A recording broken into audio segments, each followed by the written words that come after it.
కూటమి ప్రభుత్వం అంటే ఒక కులానికో ఒక మతానికో చెందిన ప్రభుత్వం కాదు. ప్రతి కులాన్ని ప్రతి మతాన్ని ఆర్థికంగా సామాజికంగా పైకి తెచ్చే ప్రభుత్వం.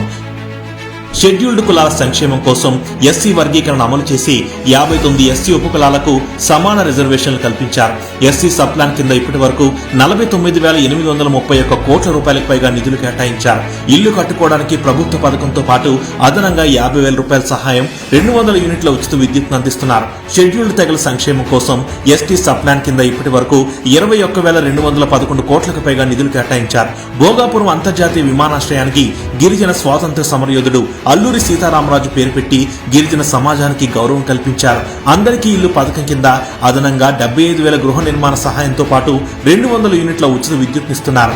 వెనుకబడిన తరగతుల సంక్షేమం కోసం బీసీ సబ్ ప్లాన్ కింద ఇప్పటి వరకు 1,37,484 కోట్లకు పైగా నిధులను కేటాయించారు. స్థానిక సంస్థలు నామినేటెడ్ పదవుల్లో బీసీలకు 34% రిజర్వేషన్ ఆమోదించారు. చేతి వృత్తుల వారిని ఆదుకోవడానికి 1,000 కోట్లు కేటాయించి ఆదరణ పథకాన్ని తిరిగి ప్రారంభించారు. స్వర్ణకారుల కోసం ప్రత్యేక కార్పొరేషన్ ఏర్పాటు చేశారు. మత్స్యకారుల సంక్షేమాన్ని దృష్టిలో ఉంచుకొని జీవో 2017 రద్దు చేస్తూ మత్స్యకార సామాజిక వర్గాలకు రిజర్వాయర్లు, చెరువుల్లో తిరిగి చేపలు పట్టుకునే హక్కులను పునరుద్ధరించారు. మత్స్యకార సేవలో పథకం కింద వేట నిషేధ కాలంలో ఒక్కొక్కరికి 20,000 ఆర్థిక సాయం అందిస్తున్నారు. దీనికోసం 2 ఏళ్లలో 521 కోట్ల నిధులు విడుదల చేశారు. ఈ పథకం ద్వారా ఏటా సుమారు 130,000 మంది మత్స్యకార కుటుంబాలు లబ్ధి పొందుతున్నాయి. చేనేత వృత్తిదారులకు చేయూతగా హ్యాండ్లూమ్లకు 200 యూనిట్లు, పవర్లూమ్లకు 500 యూనిట్లు ఉచిత విద్యుత్ ఇస్తున్నారు. చేనేత ఉత్పత్తులపై 5% జీఎస్టీని తొలగించారు. రాష్ట్ర వ్యాప్తంగా 1,00,000కు పైగా చేనేత కుటుంబాలకు పెద్ద ఎత్తున లబ్ధి చేకూర్చారు. కల్లుగీత సామాజిక వర్గానికి మద్యం దుకాణాల్లో 10% రిజర్వేషన్లు కల్పించారు. రాయితీ లైసెన్స్ ఫీజులతో కూడిన పారదర్శక లాటరీ వ్యవస్థను అమలు చేశారు. యాదవ సామాజిక వర్గానికి మేలు చేస్తూ పశు బీమా పథకం లబ్ధిదారుల ప్రీమియం వాటాను 20% నుండి 15% తగ్గించారు. పశువుల బీమా కోసం 9 కోట్ల నిధులు కేటాయించారు. 12,500 మినీ గోకులం షెడ్లు నిర్మించారు. 2025-26 సంవత్సరానికి ఆర్య వైశ్య కార్పొరేషన్ కు 515 కోట్లకు పైగా నిధులు కేటాయించారు. శ్రీ వాసవి కన్యకా పరమేశ్వరి ఆత్మార్పణ దినోత్సవాన్ని రాష్ట్ర అధికారిక పండుగగా ప్రకటించారు.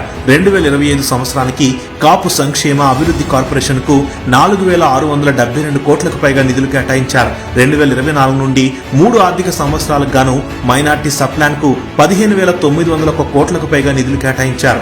అర్చకులకు 15,000, ఇమాములకు 10,000, మౌజన్లకు, పాస్టర్లకు 5,000 గౌరవ వేతనం, వేద విద్యార్థులకు 3,000 స్టైఫండ్ అందిస్తున్నారు. బ్రాహ్మణ సంక్షేమ కార్పొరేషన్ కు 323 కోట్లకు పైగా నిధులు కేటాయించారు. రాష్ట్రంలో 21 దేవాలయాల్లో భక్తులకు నిత్యాన్నదాన పథకాన్ని ప్రారంభించారు. రాష్ట్రంలో 977 చర్చిల నిర్మాణాలకు, నిర్వహణకు 70 కోట్లు మంజూరు చేశారు. ఉద్యోగులు, కార్మికుల ప్రయోజనాలను దృష్టిలో ఉంచుకొని గత కొంతకాలంగా పెండింగ్ లో ఉన్న జీతభత్యాలు, ఇతర అలవెన్సుల కోసం కూటమి ప్రభుత్వం ఏకంగా 7,500 కోట్లను విడుదల చేసింది. రాత్రింబవళ్లు ప్రజల రక్షణ కోసం శ్రమించే పోలీసు సిబ్బంది సంక్షేమంపై దృష్టి పెడుతూ లీవ్ ఎన్కాష్మెంట్ బకాయిల కోసం 213 కోట్లను విడుదల చేస్తూ కీలక నిర్ణయం తీసుకుంది.